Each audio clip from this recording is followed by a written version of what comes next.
indefinitelyip.com. Hey everybody, welcome to the Bold Inventor Show. I'm your host, JD Houvener, with Matt Kulseth, my trusty co-pilot. Matt, hello. hello.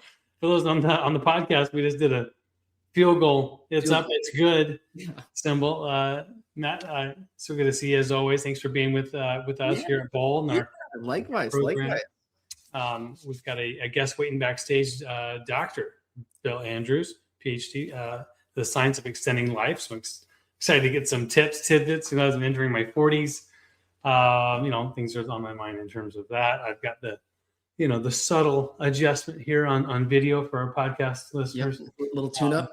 A little tune-up, a little fresh. I got the freckles coming out. Sometimes I'm toning down on the pixels to make things look a little better out here on video. Cool. Well, we're definitely into spring. I've got my flower shirt on. I love it. Yeah, and you can see a little green up back here in Minnesota. Dude, so yeah, spring is upon us finally. Oh, it's fantastic. Well, good. Any big news? Anything to share before we get into our normal Q&A? No, nothing too big. Okay. USPTO these days, so yeah, we can get into it. Well, your recommendation from last week stuck with me. I want to do that. Matt and JD versus ChatGPT. The ChatGPT. On some of these questions. We'll do it for like 5 minutes, maybe 10 minutes. Okay. Maybe a couple questions. We'll see where it goes. I love it. I did preload some of these. We have Quora and Reddit as our questions, question banks, if you will. Okay. So let's do this one. I'll start with patent side. This is a Quora question, and I'll put it into the comments here. It's short and sweet, and I thought it was hilarious because it's AI related. Mm-hmm. How much would a new AI patent be worth? Okay. Trillions, no doubt. Okay, so the infinity chat, and I programmed chat. Okay, this is a little bit of I've given it a lot of my blogs and articles and stuff. So this is kind of a bold condition to chat. I give a short answer and a long answer. This is the chat directly out of chat. Let's see if I can get it to pull up. Short answer. An AI patent isn't worth a fixed amount. Its value can range from near zero to millions, depending on how it's used, protected and tied to real market. At Bold Patents, we see value come from leverage, not just existence. A patent by itself doesn't guarantee or generate money. What matters is whether it covers something others need, algorithm, a data processing method, or system that companies can't easily design around. If an AI patent sits on the critical path of growing industry, it becomes extremely valuable through licensing or acquisition. And it goes on. Pretty good answer. Yeah, give that AI a law degree. Yeah, I think that's pretty solid. How much would it be worth? I mean, look, initially, patents worth. I could have a book about it, but I think it's, as the founder, the owner, if you're looking to put that into commerce and use your IP portfolio to get you out there to kind of create that fence and confidence, then it can be great. You can also make money and create worth if you can show that it's infringed, if it's currently being infringed, and there's going to be value to enforcing your patent rights.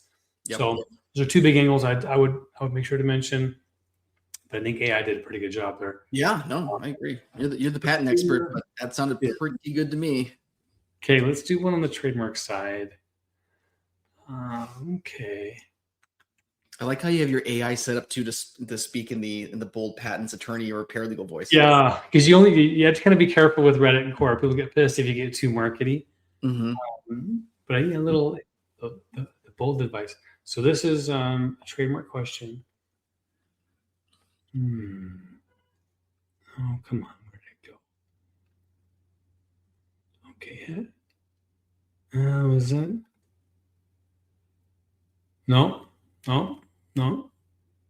Nothing. Oh, that's still patent. Here we go. This is a long one.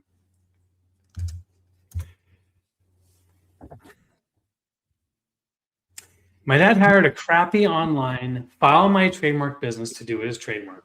Okay, I love it. Yep. They never notified him in an office action, realized when he got the notice of abandonment that his trademark was dead. He hired another attorney today to figure out that for him. He's going to petition to revive and reply to an action. The office action was for likeness to another product. And his attorney wanted to argue demographic region. He recommended his trusted friend, his dad, to us to advise us to try this. What we didn't ask is how long after the petition to revive is done before trademark is live again. I understand it to be pending the action still, but it was live before the action too. Thanks for the help. Let's see what AI came up with. I'm excited. I got an answer. Let's see what AI says. Got one. Okay, the AI answer is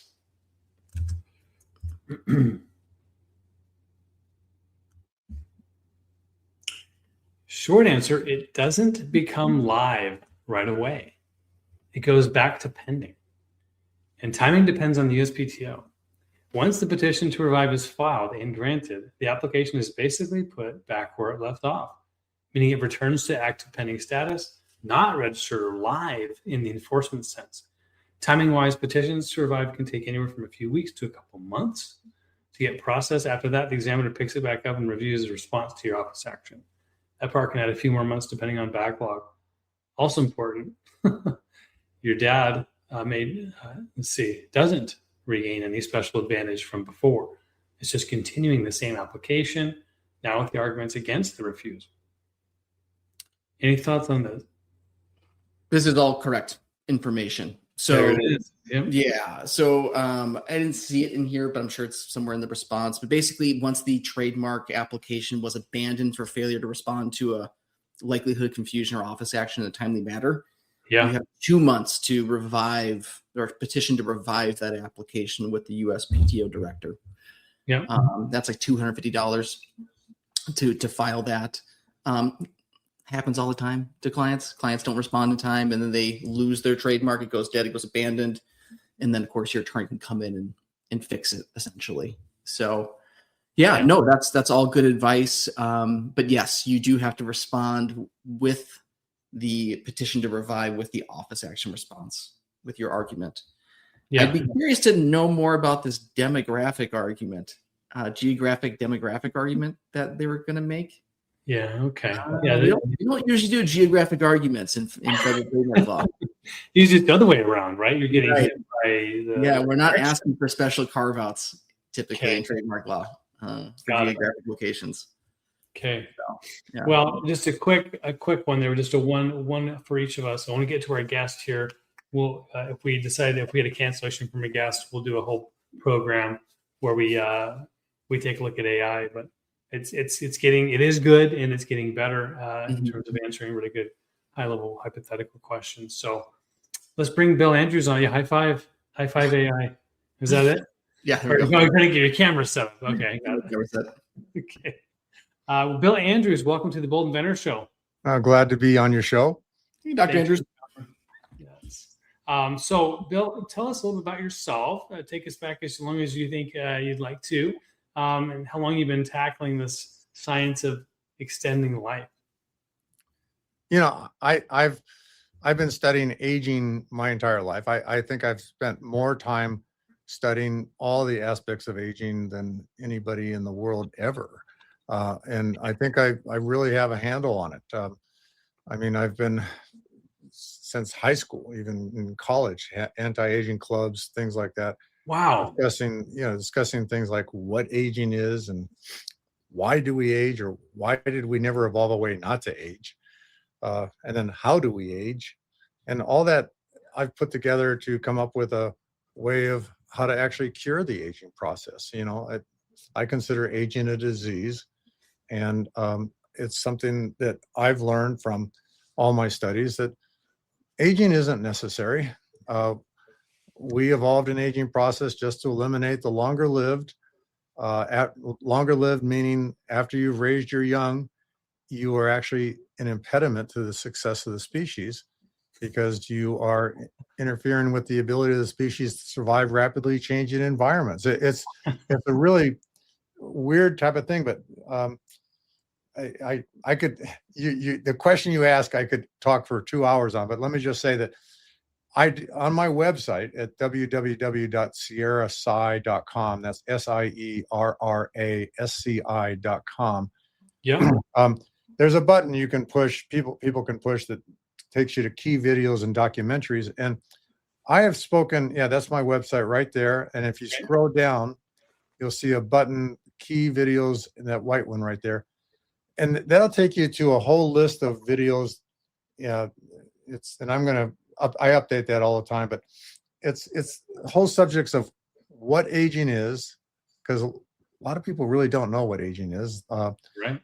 Why we age. If there's a whole, like I speak for sometimes an hour just on that one subject, explaining why we age, then how we age, and then how to put it all together to figure out how not to age. And so there's a lot of people that talk about aging all over the world, and they all get it wrong. Okay. And usually when they hear me speak, and I challenge people to find any loopholes in what I'm talking about, because I don't consider my explanations to be theories. They're completely based on facts, and nobody ever does. And so I think I have a handle on how to do it, and that's what my company here at Sierra Sciences works on exclusively, is solving the aging process to make us all look, feel, and behave like we're 25 again, and have life spans and health spans extended indefinitely for. Okay. So what do most, call it like health or longevity gurus, get wrong? You said a lot of them, spend they think that aging is all due to environmental impacts, wear and tear, damage, DNA damage, things like that. Okay. And it only takes a 10-minute discussion to realize that there's a lot of fallacies with all that. Okay. The key thing is that humans, so if we talk about the how we age, humans are made up of cells. Okay. And when a cell gets damaged, it becomes unhealthy, and other cells then divide to replace that cell, kick it out of the way and replace it. Okay. So humans are like that. We have the ability to, what I call, repair our wear and tear. Now, old trucks, because a lot of people like to think of us like old trucks sitting in a field exposed to sun and wind and rain. Well, they don't have the ability. They just get worse and worse damage and stuff like that. But we get a sunburn from the sun, that sunburn's gone in a few days, okay, because we have the ability to divide cells, to get rid of those killed cells, repair our wear and tear. So theoretically, we shouldn't age, all right? And but it turns out, and this was discovered in 1961, or published in 1961, that human cells can only divide a limited number of times. And so that's actually why we age, because we can't repair our wear and tear indefinitely. And the more we damage ourselves, the more we induce cell division, the faster we use up our limited number of cell divisions. And when our cells can no longer divide, we can't repair our wear and tear, and we die. And the math is, several studies have come out showing that puts a theoretical maximum lifespan of humans, lifespan and health span of humans, of 125 years. And that's why nobody's ever actually come anywhere close to living even 120, because we all accelerate our cell division rates from poor lifestyle choices and poor genetics. But I ended up, so the question was, the other thing that a lot of people get wrong is like, okay, so they think we can't repair our wear and tear, and they're all figuring out how to come up with ways of repairing DNA damage and things like that, which actually only cause more damage. But the question was, why do human cells only have a limited number of cell divisions when every other cell line, bacteria, yeast, everything, they can grow indefinitely? And it turns out that when I was still in college and we were having anti-aging clubs, we talked about what kind of biochemical method could exist inside of a cell that would let a cell know how many times it has divided or how many more times it can divide. And we came up with this silly thing that had to be something like ride tickets at an amusement park. Every time a cell divided, it lost a ticket. And when it lost its last ticket, it can't divide anymore. Well, that I struggled with that, trying to figure out where are these ride tickets? How could they possibly exist? And so, and when I got my PhD in molecular and population genetics, I went into biotech instead, for thinking I got to figure out where these ride tickets are before I can start working on really aging. But I ended up having a very successful career in biotech on curing and treating a lot of diseases. But it wasn't until the 1990s that I was sitting in a conference and I heard somebody talk about the fact that telomeres, found at the very tips of our chromosomes, every time a cell divides, they get a little bit shorter. And I'm sitting there thinking, oh my God, here's those ride tickets, finally. And What are they called again? Just I want to make sure I get the word right. telomeres, Telomere, and then plural is with an S at the end. Okay. And they're found at the very tips of our chromosomes. They're, if you think of your chromosomes as, you know, where all of our genes are, think of them like a big shoelace. And along your shoelace is all the genes that give you your hair color, your eye color.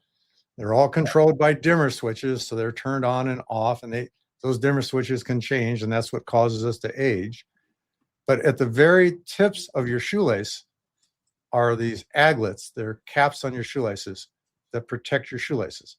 Think of telomeres as those on our chromosomes. So telomeres are the aglets of our chromosomes. Our chromosomes are linear, just like a shoelace, except they're actually wound up like a slinky inside of our chromosomes. But, you know, I've known about telomeres since the 1960s, 70s and things, but I had no idea until the 1990s that they actually shortened every time a cell divided. And by shortening means they lost the ride ticket. And when it gets down to a certain length, which is 0 ride tickets, the cells can no longer divide. They enter a phase called senescence, and you die. And that's the one and biggest obstacle to extending lifespan and health span that there is. It's the only real brick wall that we have that we can't get beyond, that controls how long we can live. And so by doing the math on telomere shortening, the rates of telomere shortening, we've been able to calculate that, yeah, what do you know? Our results agree with whatever everybody else came up with before, from demographic studies, population genetics, statistical theory, showing that humans have a theoretical maximum lifespan of 125 years. And now we know why. Okay, it's because of these telomeres. And so this is so why do they shorten these telomeres? So that's a really big question. It's, well, there's a how and a why, but let me talk about the why first. Sure. I mean, this is population genetics, which is one of my PhDs, is the whole study of why and how we evolve things. Okay, not the what and when. When you usually hear about evolution, you talk about the what and when, but this is the how and why. Okay, well, it turns out that in order for any species to increase its chances of surviving rapidly changing environments, the number one thing that has to happen is it has to have a lot of diversity within the species. It can't have every member of the species be 100% identical, because with the environment changes, everybody dies or everybody lives. Okay, so you have to make it so that, well, at least some of the members of the species will live. And so you have diversity, lots of diversity. Well, one of the greatest steps forward in increasing diversity within species, which occurred 2 billion years ago, was the evolving of sexual reproduction. Because now all of a sudden you have individual A, individual B of a species breeding. Their genes all get shuffled and put into a new offspring. That offspring is unique, never existed before. So this sexual reproduction was one of the greatest steps forward in evolution to increase diversity within our species. So every time somebody's born, it's almost like it's never existed before.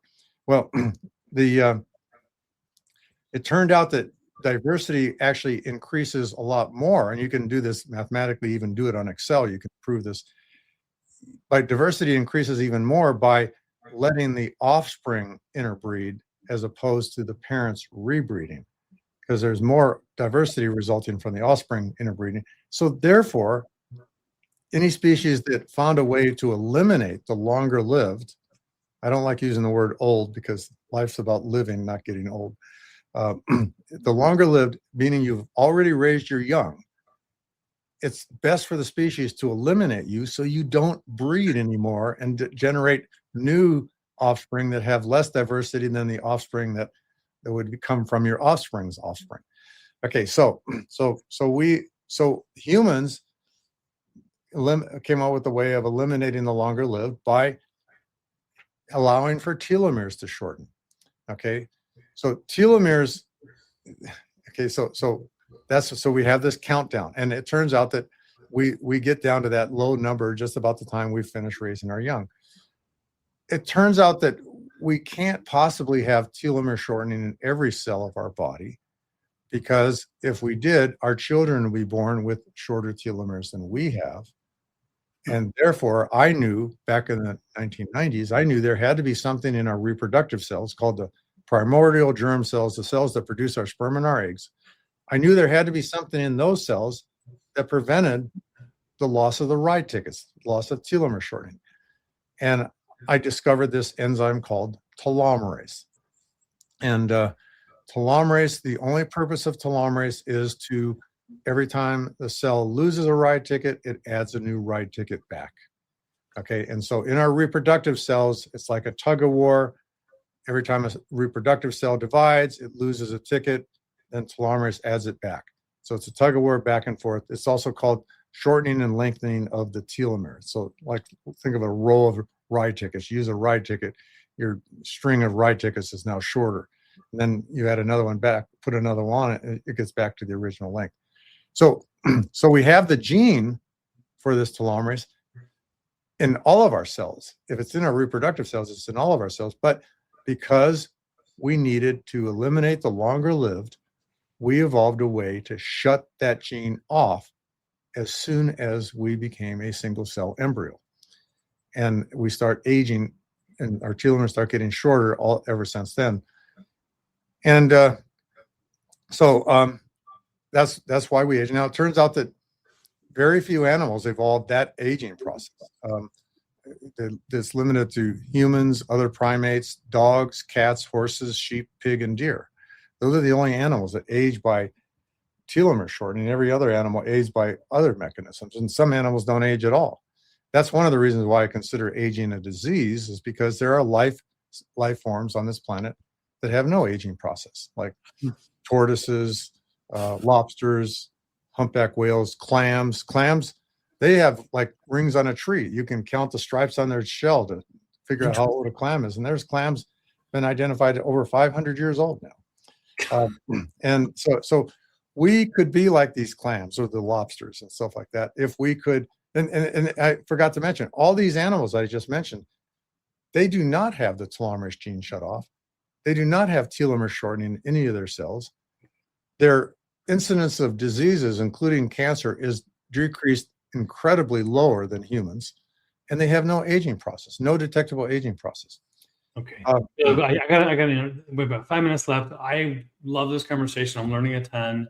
I do want to talk a little bit about inventing if we can. Yeah.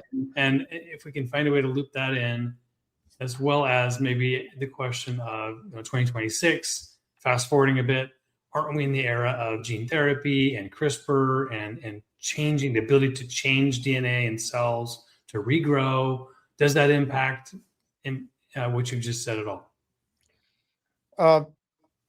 Yeah. Well, I mean, I own all the patents on gene therapy for telomerase.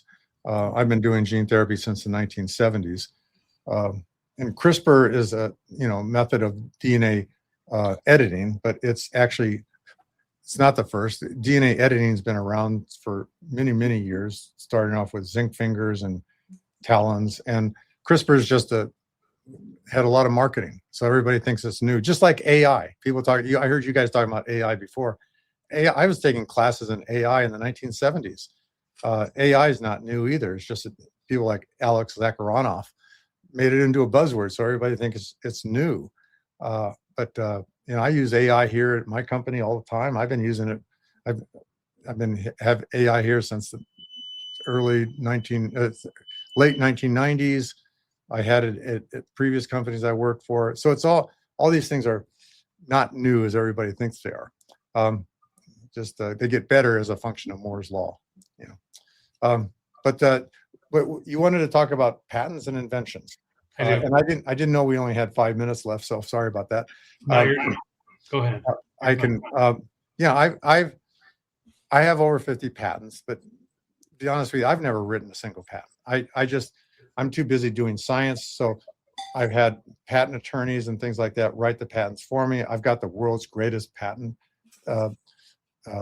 attorney with Bolshevik Francis and God, what's his name? Fields, and I've got my patent attorney is Brett Field, who actually understands the science so well. He writes all the patents for me, and so the only reason I ever file patents is to keep other people from blocking me from doing my research. I would never use them to block anybody else. I'm not in it for the money. I want to see aging get cured, even if somebody else cures it. I just don't want somebody then telling me I got to stop everything I'm doing because I'm infringing on their patent. So that's okay. So you're doing more of it as a defensive approach to, but you're not necessarily commercializing.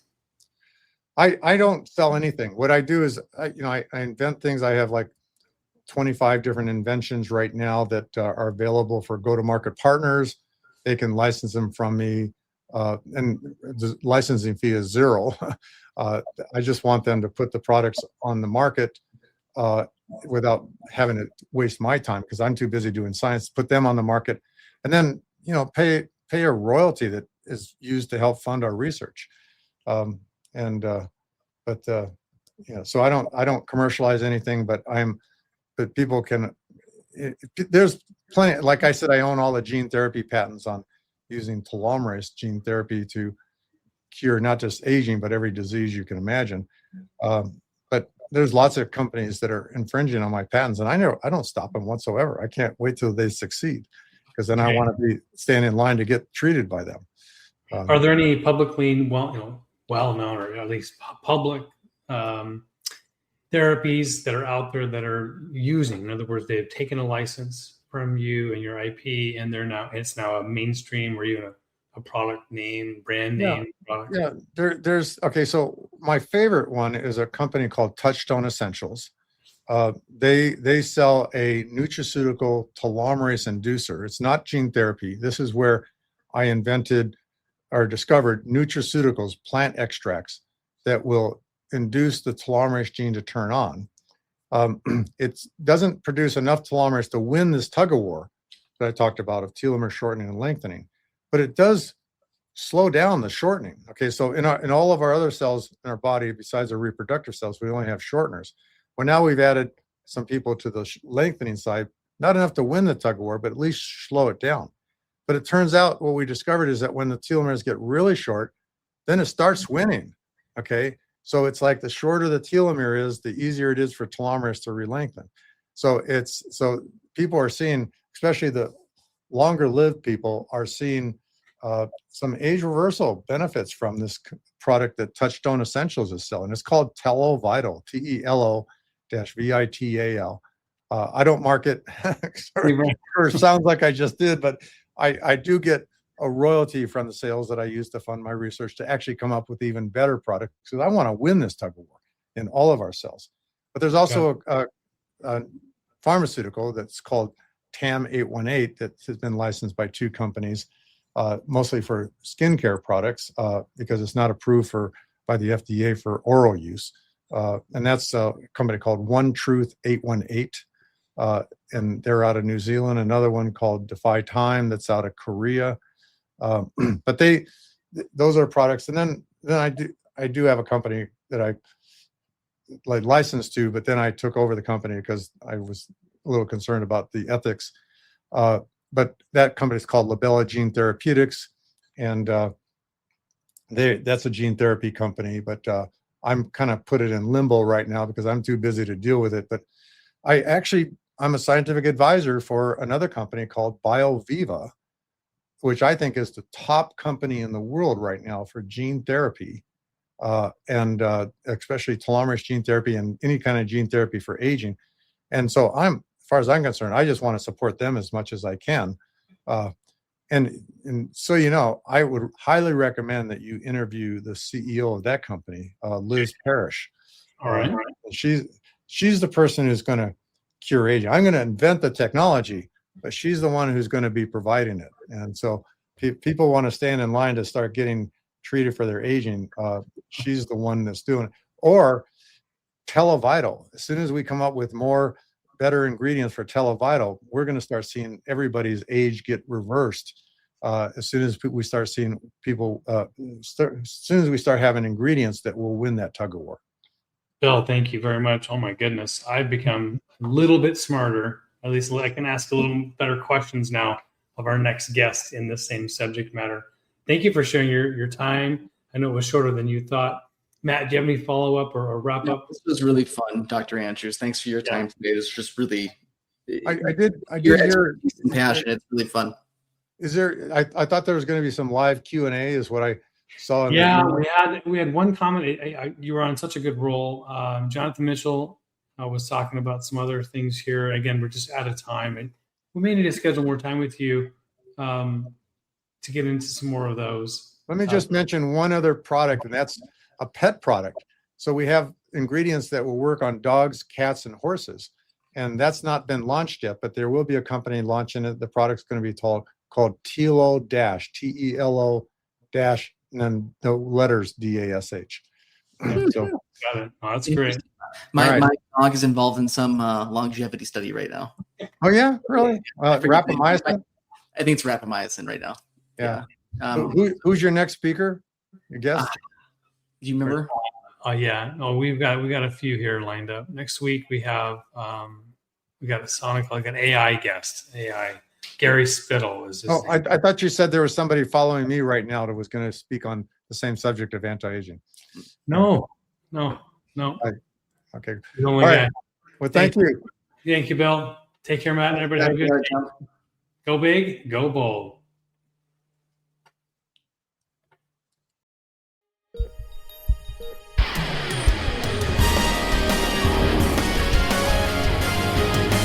big, go bold at boldip.com.